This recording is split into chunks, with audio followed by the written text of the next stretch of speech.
Hi everyone and welcome back to Splatoon single player. I just want to all ask you a question.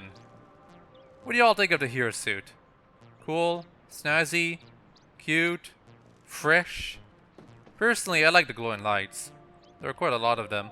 Also, if some of you are paying attention, I slightly changed my Inkling's look, specifically the eye color, because it's purple. Her eye color was purple in the single player trailer. We're just gonna pretend she was wearing contacts for the first video. Although then again, the single player trailer had a boy in it, and the girl might have looked different in some of the other clips. But the very first look was an Inkling that looked like this. Also, there was an enemy right there. It completely failed at trying to destroy me. And even if it did, it would not have changed much. Might as well make an example of what that meter on the top left is for. Every time you get splatted, you lose a bar, and the enemies respawn. It's not so bad. It's very, very forgiving. In fact, some people think it's way too forgiving. And see, as soon as you get a checkpoint, you get a new bar. See how forgiving it is? Very, very easy. But it's not bad. It's going to get pretty challenging at the final boss. Unfortunately, getting challenged at the final boss is not that great for people who want a considerable challenge. So personally, I recommend playing ranked battle if you really, really want to have a challenge. Can't guarantee that you'll have a good time though. In fact, I'll likely have a bad time. Hopefully it won't take you all as long as it did for me to get the S+, however. Although, when you think about it, part of the reason why it took me so long to get S+ is because I was, like, juggling so many other series at the same time. Ooh, and these? I like these enemies. The Octo balls. When they're in ink, they're vulnerable. Otherwise, they roll around pretty quickly. Didn't have to destroy it right there, but I just wanted to show that they are in fact vulnerable when they're in your ink. If they're not in your ink, well, you can't defeat them right away. They'll take a couple of hits. I remember getting a little annoyed with them initially, but I like them. They're different. Different enemies, those are great. This is not exactly an enemy. Basically, it's based on Squeegee. Anyway, you can't hurt them, and it's based on a certain fish that likes to not swallow, but suck up stuff on a wall. I remember looking at a fish like that for minutes on end back when I was young. Just because it looks so different. Not to mention fun. Heh, I don't need to destroy any of these crates. Actually, yes I do. Oh well. Well, maybe I could have gone through there. I just probably had to use my squid form. In case any of you are wondering what happens when you lose all of the bars on top left, it's basically just a really, really short screen of like, try again, and that's it. Oh, there's something down there. Let's squid form through this. It's a sunken scroll. This one's not so hard to find. You cannot ink over everything you want. It's actually kind of interesting if you look in here and see how low resolution these textures are. But, you know, there needs to be more, like, better layouts for the story mode in Splatoon 2, or whatever the sequel is going to be. Yeah, you can also destroy the enemies by making them go into the void. You'll still even get the egg, whale egg, whatever it is, for your trouble. That's how cruel you can be. Did I miss something over there? No, I guess it's just the other thing. Yay!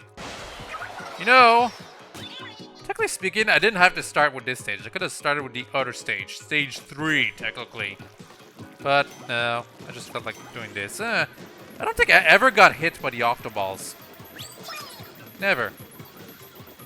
Can they even touch me when I'm on these things right here? Yes. Yes, they can. And that Octoball would have splattered me, but my armor protected me, fortunately. I kind of probably should show that if you have lots and lots of armor, you can survive a lot of hits, more than you reasonably should be able to. But it's gonna be I think it's gonna be a while before you have that many opportunities to get armor in the story mode. Yay! You don't have to hit those things if you want to climb all the way up here. It's just convenience. It's just convenience. New checkpoint. These launch pads, I think they use them too often. This is kind of a neat setup. Oh no, they're making me fall, and also what? Maybe you could guide them to somehow have them fall down into the void by themselves. That would be kind of hilarious. Anyway, bye. Get me out of here. Oh, ho, ho, ho. This spot. This spot. So, I remember being here, thinking, I should climb up here before going to the next area that this launch pad right here is gonna clearly send me to. No, you want to go here first because it sends you over here in the final checkpoint, and you can use this thing, the ink cannon, which is probably a little underused in story mode, but it's kind of limited, so whatever. You're pretty much invincible when you're in this thing. You know what? I'm not gonna splat these guys up here right away. What I'm gonna do is do this. Because you want to be able to easily climb up this place, don't you? It was kind of a pain the first time going up this place, just slowly, you know, jumping out of ink farm and inking over a little more over and over. Seriously, didn't mean to do this. Want this. Anyway, yeah, initially what I did is I just kept doing stuff like this, and going back into squid form, and continuously doing that until I reached the top. And can I go over here? Yes, I can. And you can even stay here. You won't fall, don't worry. As long as you stay in squid form, that is. I actually do wonder if in Splatoon 2, because they certainly did in this game, if the developers will make it so that if you go in like your squid form into places that you really shouldn't be able to go to, the developers will put secrets there. Not necessarily collectibles that you have to collect, but you know, neat secrets. Anyway, have a bomb. Yay, Zapfish rescued. Splat your way to the top.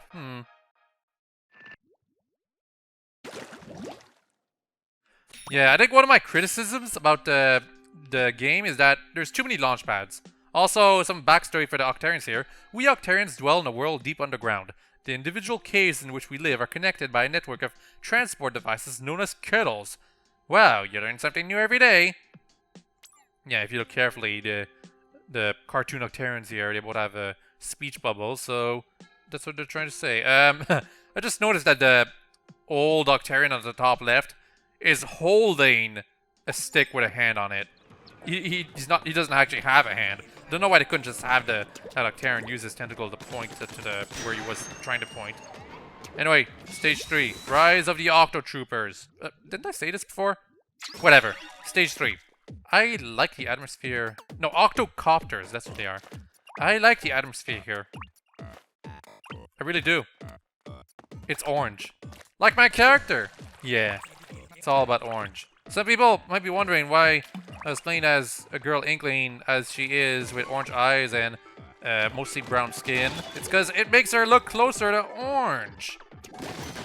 That's what it is. It's also why I wear a bobble hat, because more accentuates the orange more and more. Like, originally, my first inkling, she was one skin color lighter because I thought that was closer to orange, but as I was playing the single player mode, I realized that no, it's not orange enough, so one skin color darker, and yeah, that's as close to orange as I can possibly make the inklings. You know, short of them always having orange tentacles. Displaying in colorblind mode always put, or leave the colors as orange and blue. I should try that. Then again, the game might think I should be blue, so yeah, you know what? I won't try that. Yay. By the way, Captain Cuttlefish keeps giving me advice down there.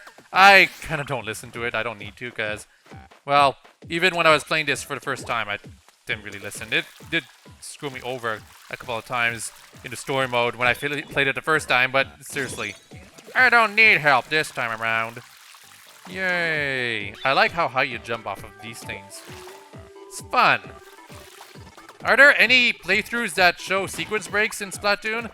I should try that kind of stuff. I know there's plenty of glitch videos. Never tried any of those, honestly. But sequence breaks? Haven't seen much of those. It's probably not like very efficient because of the way the game is designed. But well, here's hoping the next game, the single-player layout will be less reliant on launch pads. Inkzuka. Also, my hair is Super Saiyan now. I keep saying hair, but it's my tentacles are Super Saiyan now. Here. Have some Inkzuka blasts, Octarians. No mercy.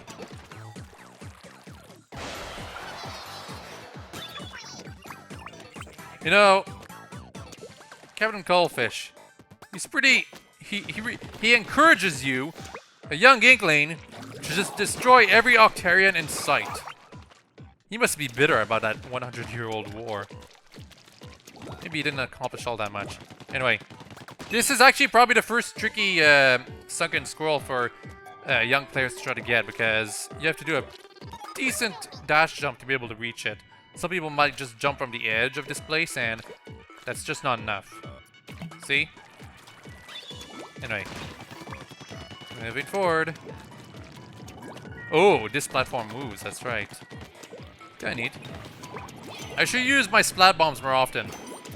They're fun.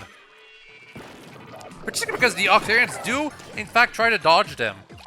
That's... I mean, they're not very effective at it, particularly because if you leave the splat bomb right at their... yeah, they do have feet. If you leave the splat bomb right at their feet, they don't dodge it fast enough, but... it's still kind of neat for them to try to avoid it. Incidentally, once you start upgrading your weaponry, the blast radius of splat bombs is way too good. It's way too good.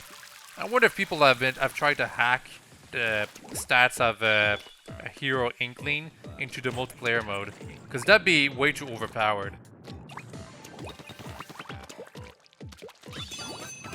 Final checkpoint. Yeah, the stage 2 and stage 3 are definitely shorter than Octo Bomber. Also, if you already have armor and you get more armor, you start getting fishing rods. You can get up to 2. If you collect armor after you have 2 fishing rods, it doesn't really do anything. Anyway, let's try to sneak around this guy. He's big and he fires splat bombs, not out of his mouth, more out of this thing right on his head, and that's dangerous. It really, really is. We'll see him actually trying to fire splat bombs later on, and also I was probably supposed to use this Inkzuka to get rid of him, but details. But yeah, Octo Bomber is probably one of the more dangerous generic enemies of the game. Didn't mean to fall down here. Yay! I could use the Inkzuka, but I want an extra 10 points, or whale eggs, whatever they are. See? Bonuses.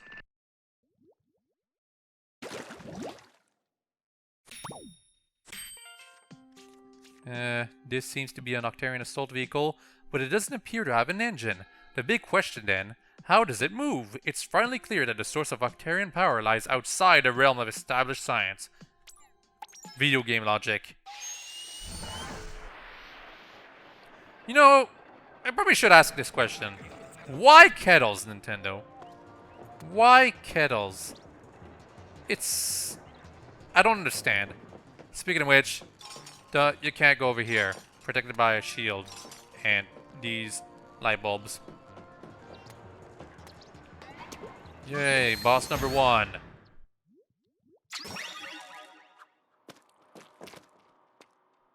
No music. And if you listen carefully,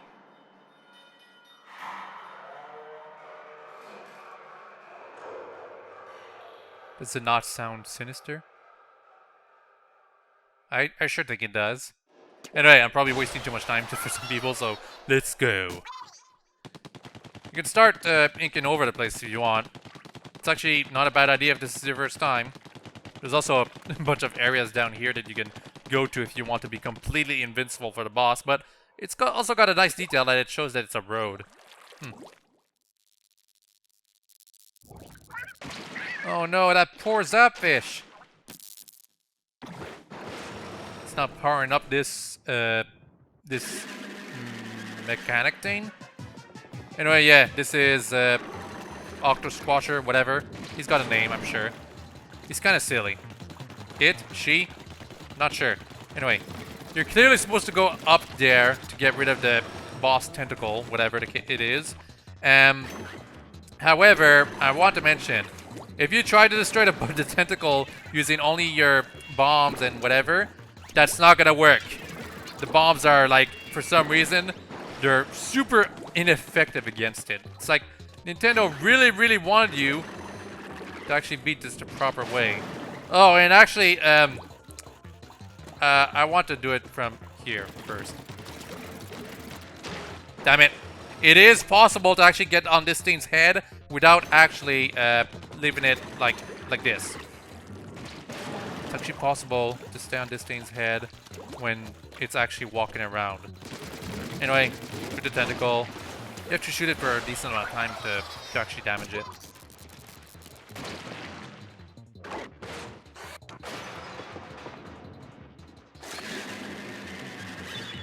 Oh, and every time you damage this thing, it gets rid of all of your ink. Because you have to start over the turfing process. Yeah, turfing. This is my turf now, boss. I believe once you start attacking the tentacle, the boss will not recover as long as you keep attacking. I'm not positive, however. Anyway, yeah, now it's gonna start getting tough. Except, not really. To be honest, I think the final phase of this boss is easier than the second phase. Because in the second phase, you absolutely must do it while swimming around. And but on this phase, it's possible for you to quickly ink over all of the platforms and only have to go like up, not like having to move around. That's just how I feel, however. Anyway, neat special effect at the end right there. Let's walk up to here, collect some more of these things. And a free sunken scroll. You want to collect these sunken scrolls because it unlocks weapons in the multiplayer mode.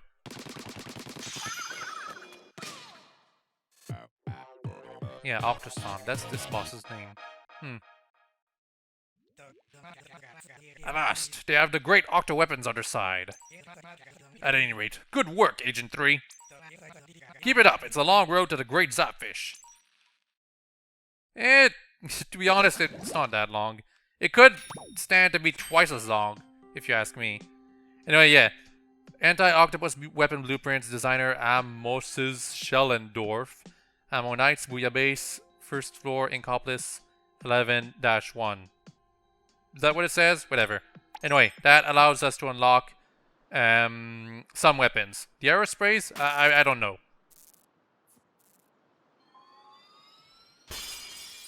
And now we have access to the second area.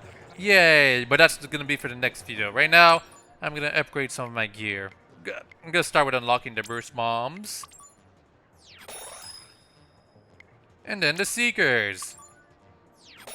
Because more options, more fun. And, I'll save my whale eggs for later. Since, yeah. I'm gonna add a poll. What should I unlock next? I'm doing this playthrough in advance, so it's gonna take a while for me to actually show the results. But what do y'all think I should upgrade next? Hero Shot, Ink Tank, Splat Bombs, Burst Bombs, or Seekers? Vote in the comment section below. Until then, though, bye-bye.